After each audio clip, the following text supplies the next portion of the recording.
In today's video, I'll teach you how to use Gemini on Android. So what you have to do is launch open Gemini application.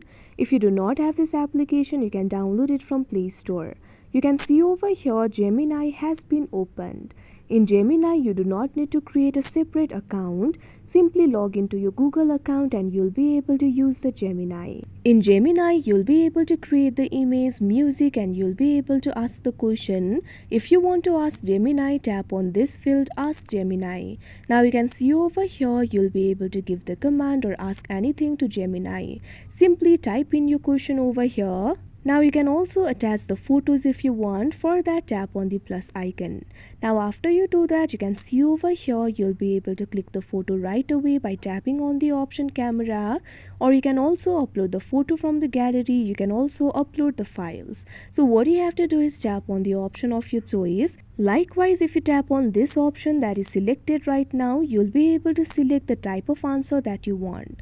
If you tap on the option fast, Gemini will answer quickly. If you tap on the option thinking, it will solve the complex problem. If you tap on the option pro, it can deal with the advanced math and code with 3.1 Pro. Likewise, you can also upgrade to Google AI Plus if you want. For that, tap on the option upgrade, follow through the prompts, complete the payment, and you'll be able to upgrade. Now after you ask the Gemini, tap on the send icon that you can see on the screen.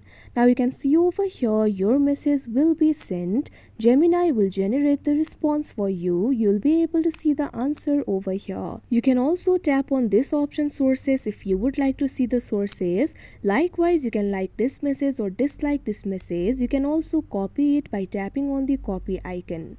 You can also ask the Gemini via the voice. For that, tap on this icon that you can see on the screen. After you do that, you'll be able to record the voice and send it to the Gemini. Also, you'll be able to do the live voice chat with the Gemini. For that, tap on this icon that you can see on the screen. Now after you do that, if you would like to see the previous chats, tap on the three lines that you can see at the top left corner of your screen. Now after you do that, you'll be able to see all of the previous chats over here.